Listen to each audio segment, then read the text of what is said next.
Hello everybody, मैं संजय कुमार हाजिर हूं आप सबके सामने आपका अपना स्टडी चैनल लेकर के स्टडी टेबलेट। आज हम आप लोगों के लिए लेकर के आए हैं 10th क्लास की सिविक्स बुक से फेडरलिज्म नाम का ये चैप्टर है। फेडरलिज्म का मतलब है संघवाद। किस तरह से हमारे भारत देश को एक फेडरलिज्म संघवाद के रूप में जाना जाता है, आज हम इसके विषय में जानेंगे। आखिर ये फेडरलिज्म होता क्या है, इसके मायने क्या हैं और यह किस तरह से अपना प्रभाव विश्व भर में डालता है, हम ये सब अच्छे से जानेंगे। अगर आप लोगों को 10th क्लास की सिविक्स अच्छे से याद करनी है, लर्न करनी है, रीड करनी है, तो आप जुड़े रहिए स्टडी 888 के साथ ही साथ हम आपको 10th क्लास के अन्य बुक्स भी सॉल्व करके देंगे। आइए हम शुरू करते हैं हमारा चैप्टर नंबर 2 फेडरलिज्म।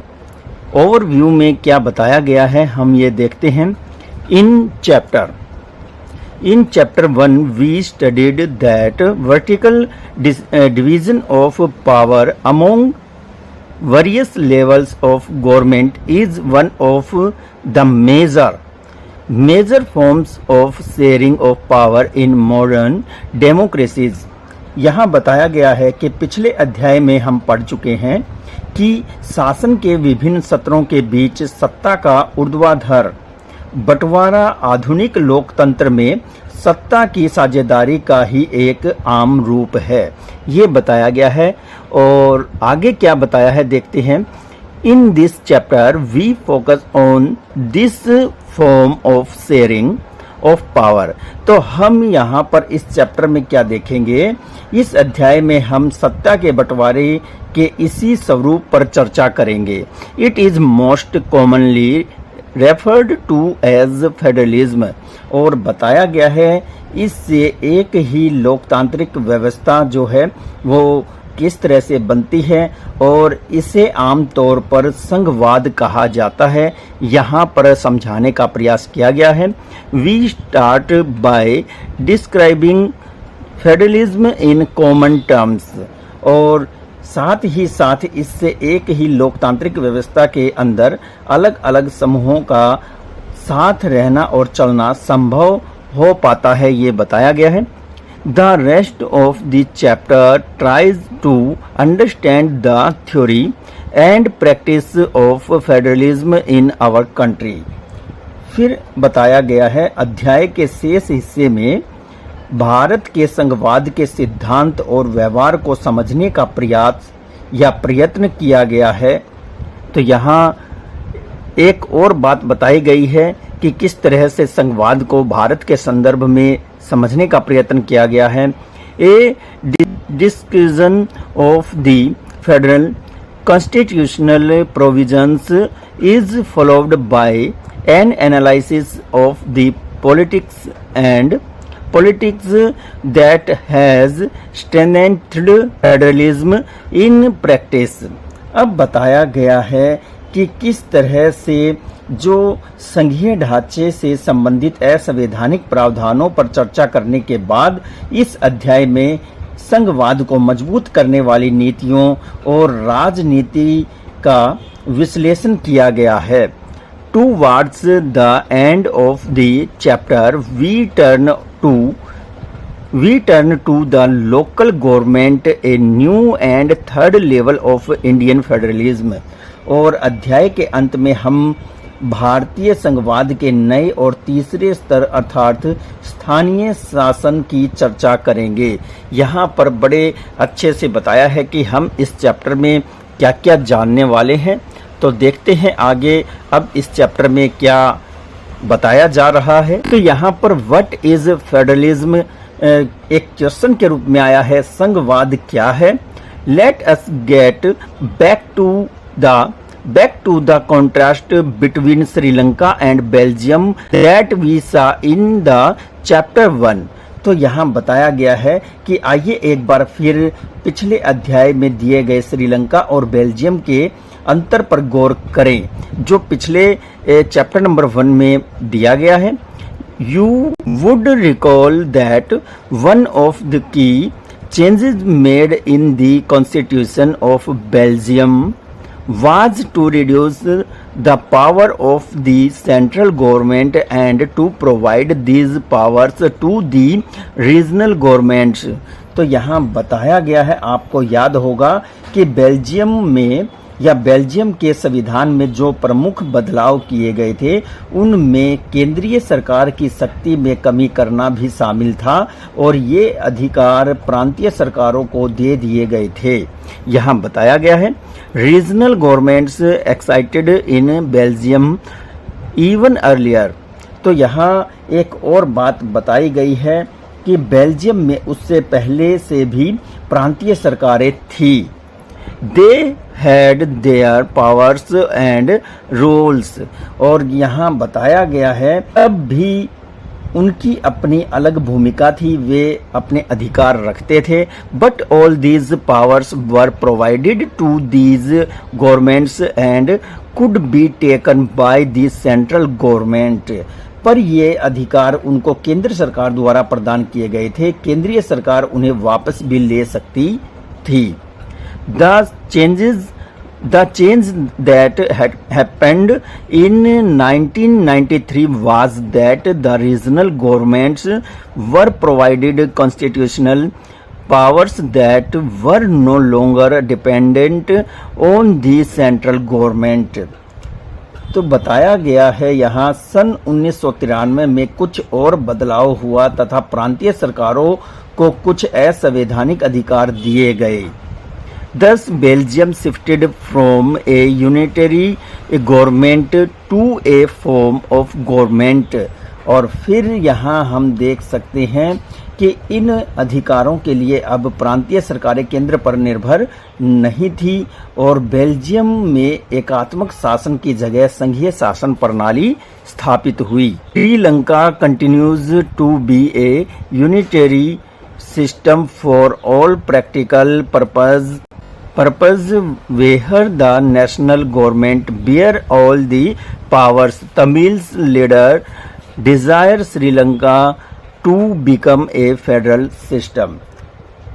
यहाँ बताया गया है कि इस प्रकार बेल्जियम में एकात्मक शासन की जगह संघीय शासन प्रणाली शुरू तो हुई।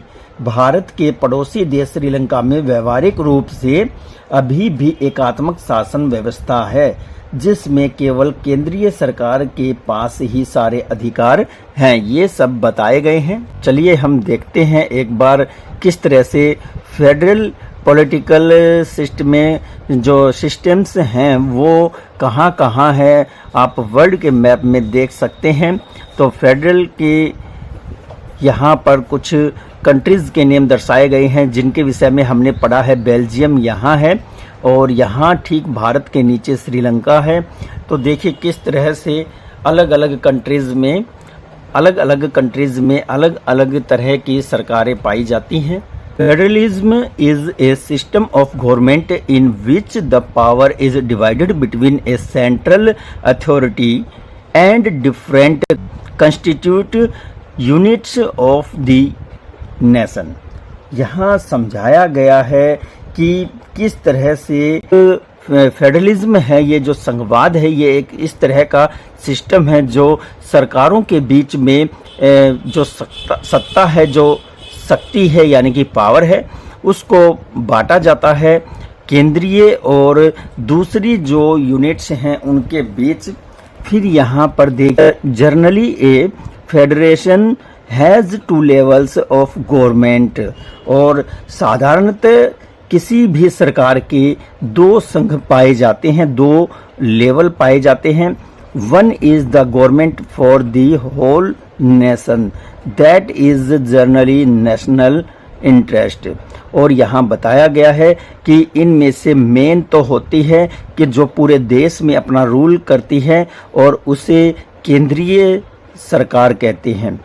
The others are governments at the level of state. और दूसरी जो है वो राज्य स्तर की सरकारें पाई जाती हैं और प्रोविनेंसेस और जो प्रांत होते हैं उस स्तर की भी सरकारें कुछ देशों में पाई जाती हैं।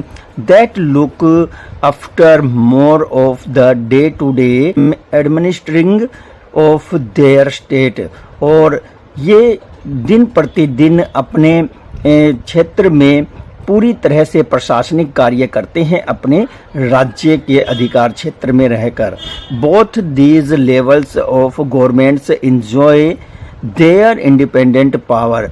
और दोनों ही जो स्तर की सरकारें हैं वो अपनी अपनी सत्ता, अपनी शक्ति का उपयोग इंडिपेंडेंट रह कर के प्रयोग करते हैं। In this sense federation are constructed with unitary government. और इस अर्थ में संघीय शासन व्यवस्था जो है वो बताई गई है कि ये व्यवस्था एकात्मक शासन व्यवस्था से ठीक विपरीत है। Under the unitary system either there is only sub units or one level of government are subordinate to the central government can pass on orders to the local government or the provincial। तो यहाँ बताया गया है एकात्मक जो व्यवस्था है वो शासन का सिर्फ एक ही स्तर होता है और बाकी इकाइयां उसके अधीन होकर अपना कार्य करती हैं। लेकिन यहाँ पर संघीय व्यवस्था में केंद्रीय सरकार किसी भी राज्य सरकार को कुछ खास करने का आदेश नहीं दे सकती। यहाँ बताया है नेक्स्ट लाइन में, but in a federal system the central government can not order the state government to do something. तो कुछ खास करने का ऑर्डर नहीं दे सकती है सेंट्रल गवर्नमेंट स्टेट गवर्नमेंट को। State government has its own power of which it is not answerable to the central government. तो जो राज्य सरकारें हैं उनकी कुछ अपनी ही विशेष पावर होती है जिनको लेकर के वो केंद्रीय सरकार को किसी प्रकार से जवाबदेह नहीं होती है। Both these governments are differently answerable to the peoples. और दोनों ही सरकारें अलग अलग तरह से जो लोग हैं उस देश में उस राज्य में रहने वाले उनको जवाबदेह होती है। तो इस तरह से देखिए फेडरलिज्म को समझाया गया है, कितना महत्वपूर्ण है ये हमारे लिए chapter. Let us see some of the key features of federalism. आओ अब हम संघीय व्यवस्था की कुछ महत्वपूर्ण विशेषताओं पर चर्चा करें। नंबर 1 है देयर आर 2 और मोर देन 2 लेवल्स और ट्राइज ऑफ गवर्नमेंट। यहाँ सरकार 2 या 2 से अधिक सत्रों वाली होती है। Number 2 various tyres of government govern the same citizens but each tyre bear its own jurisdiction in specific matters of taxation, legislation and administration। बताया गया है भिन्न स्तर की सरकारें एक ही नागरिक समूह पर शासन करती है, लेकिन कानून बनाने, कर वसूलने और प्रशासन का उनका अपना अपना अधिकार क्षेत्र होता है। Number 3 the jurisdiction of the respective tiers और levels of government are specified in constitution so the authority and existence of each level of government is constitutionally guaranteed. Next यहाँ बताया गया है अलग अलग सत्रों की सरकारों के अधिकार क्षेत्र हमारे देश के संविधान में स्पष्ट रूप से वर्णित हैं। इसलिए संविधान सरकार के प्रत्येक स्तर के प्राधिकार और अस्तित्व की सुरक्षा और गारंटी देता है। नेक्स्ट पॉइंट है point number 4 the fundamental provisions of the constitution can not be changed unilaterally by one level of government. Such variations need the consent of both the levels or tiers of government। हमारे देश के संविधान में मौलिक अधिकारों को किसी एक स्तर की सरकार स्वयं अकेले नहीं बदल सकती। ऐसे बदलाव दोनों स्तर की सरकारों की आपसी सहमति से ही हो सकता है। Point number 5, courts have the power of different levels of government and the power of interpret the constitution. The highest court behave like an empire of disputes arise between various levels of government in terms of their respective powers. तो यहाँ बताया गया है, अदालतों या न्यायालयों को संविधान और विभिन्न स्तर की सरकारों के अधिकारों की व्याख्या करने का अधिकार प्राप्त है। विभिन्न स्तर की सरकारों के मध्य अधिकारों के विवाद की स्थिति में सर्वोच्च न्यायालय एक निर्णायक की भूमिका अदा करता है। बहुत ही अच्छे से एक एक पॉइंट यहाँ समझाया गया है। अब हम देखते हैं point number 6, sources of revenue for each tier of government are specified clearly to make its financial autonomy sure. यहाँ वित्तीय स्वायत्तता सुनिश्चित करने के लिए भिन्न भिन्न स्तर की सरकारों के लिए राजस्व के भिन्न भिन्न स्रोत निर्धारित हैं।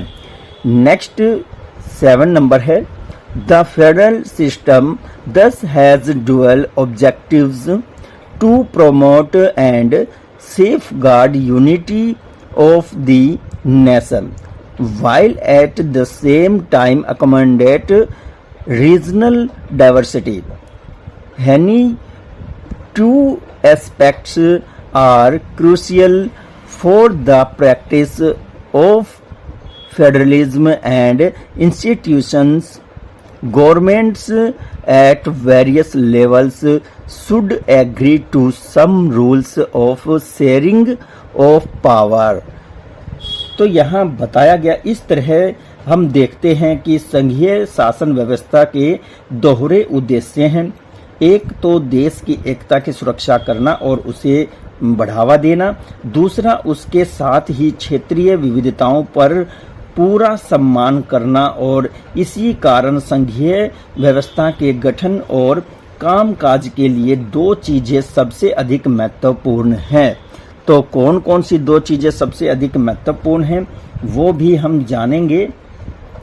भिन्न भिन्न सत्रों की सरकारों के मध्य सत्ता के बंटवारे के नियमों पर परस्पर सहमति होनी चाहिए और इनका एक दूसरे पर विश्वास भी होना चाहिए कि वे अपने अपने अधिकार क्षेत्रों का पालन करेंगे। They should also trust that each would abide by its part of the agreement. और यहाँ बताया है, आदर्श संघीय व्यवस्था में ये दोनों पक्ष होते हैं, आपसी भरोसा और साथ रहने पर सहमति होती है। फिर है, an ideal federal system has both aspects agreement to live together and mutual trust. The exact balance of power between the state and the central government changes from one federation to another. यहाँ केंद्र और विभिन्न राज्य सरकारों के मध्य सत्ता का बंटवारा प्रत्येक संघीय सरकार में भिन्न भिन्न किस्म का होता है, यह समझाने का प्रयास किया गया है। आगे बताया गया है, context in which the federation was created, there are 2 types of routes through which federation have been made.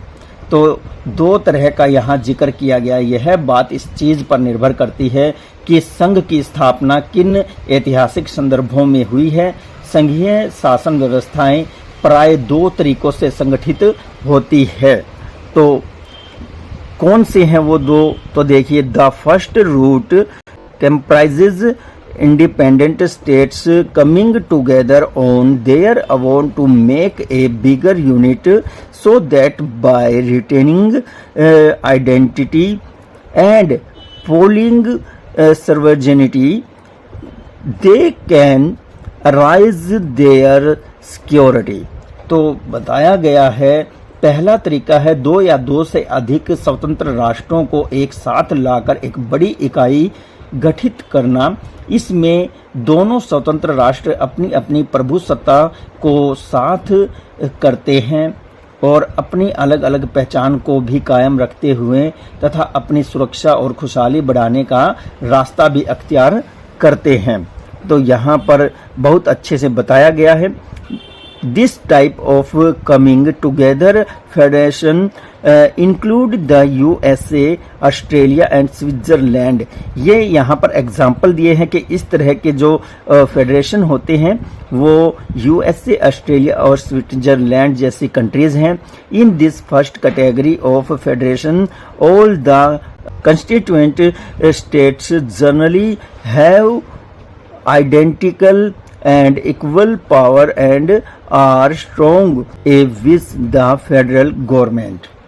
अपनी अपनी अलग अलग पहचान को भी कायम रखते हैं और अपनी खुशहाली बनाने का प्रयास करते हैं। तो यहाँ साथ आकर संघ बनाने के उदाहरण हैं और इसी के साथ यहाँ पर बताया गया संघीय शासन व्यवस्था के संगठन का दूसरा तरीका बड़े देश, हम वो भी जानेंगे। तो क्या क्या आएगा इसमें, तो इससे पहले आम तौर पर प्रांतों का जो समान अधिकार होता है वो उनको प्राप्त होते हैं और वे केंद्र के बरक्स अधिक शक्तिशाली होते हैं, केंद्र से अधिक शक्तिशाली होते हैं।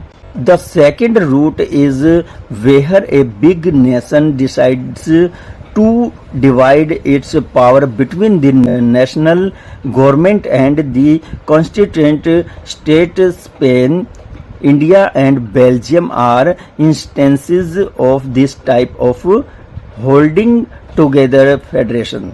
तो यहाँ बताया गया है कि ये जो सरकारें होती हैं, ये जो शक्ति होती हैं, ये ऐसे देश होते हैं जो अपनी पावर को डिवाइड करते हैं नेशनल तरीके से। एक तो वो नेशनल गवर्नमेंट को देते हैं पावर, दूसरा स्टेट लेवल को देते हैं। और जैसे ऐसी कंट्री है Spain, India, Belgium etcetera. In this second category the central government tends to be more category the central government tends to be more powerful and strong with the states. तो यहाँ पर एक और बात बताई गई है और वो ये है, इस दूसरी श्रेणी वाली व्यवस्था में राज्यों के बरक्स केंद्र सरकार अधिक शक्तिशाली होती है। केंद्र सरकार very often various constituent units of the federation have unequal powers। तो यहाँ आप समझ सकते हैं कि अक्सर इस व्यवस्था में विभिन्न राज्यों को समान अधिकार दिए जाते हैं, लेकिन विशेष स्थिति में किसी प्रांत को विशेष अधिकार भी दिए जाते हैं। Some units are granted some special powers. जैसे कि एग्जाम्पल हम आपको दें तो वो था जम्मू कश्मीर। अब यहाँ हम देखते हैं, तो डियर स्टूडेंट आप लोग यहाँ एक पहरा देख रहे होंगे। यहाँ किस तरह से एक और एग्जाम्पल देते हुए आपको समझाया गया है। Some Nepalese citizens were discussing the proposal on the adoption of federalism in their new constitution. तो कुछ नेपाली जो नागरिक थे वो डिस्कस कर रहे थे जब उनके सामने एक प्रपोजल आया क्या कि फेडरलिज्म को वो अडॉप्ट करें या नहीं। Following are the views of some person. तो हम चलिए कुछ लोगों के जो व्यूज हैं वो देखते हैं।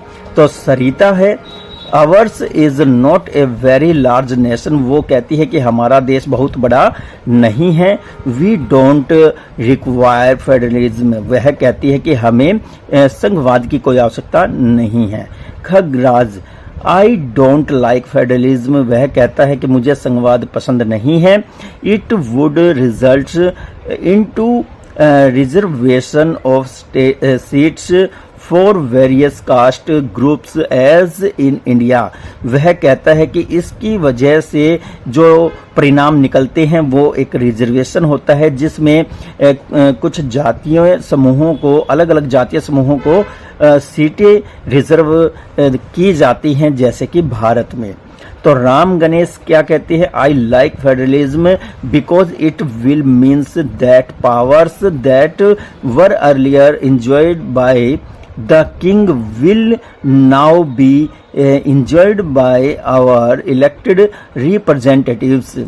वो क्या कहता है, यहाँ पर हम देखते हैं राम गणेश, मुझे संघीय व्यवस्था पसंद है क्योंकि इसका तात्पर्य होगा कि पहले राजा जिन शक्तियों का इस्तेमाल करता था उनका इस्तेमाल इस व्यवस्था में केवल हमारे नव निर्वाचित जनप्रतिनिधि ही करेंगे।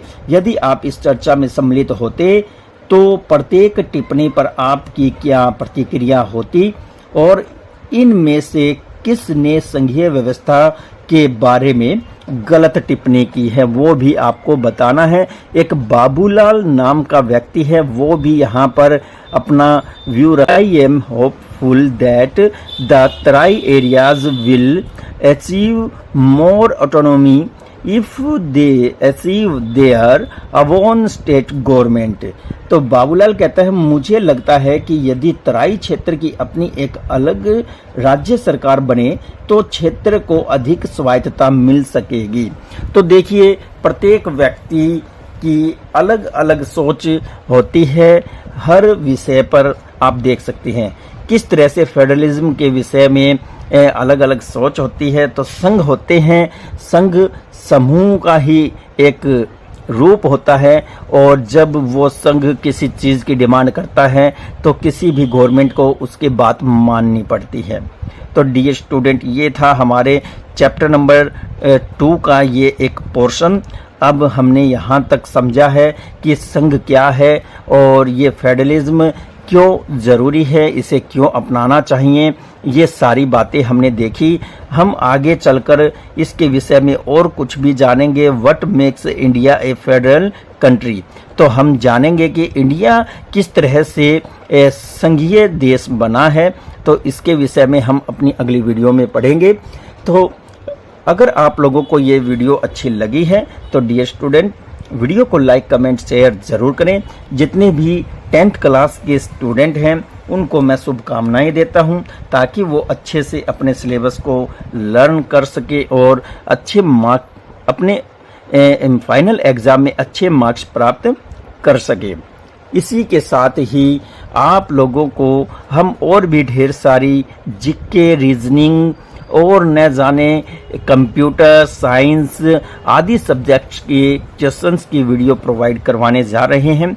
अतः बने रहिए स्टडी 888 के साथ। तो दीजिए मुझे इजाज़त। नमस्कार, जय हिंद।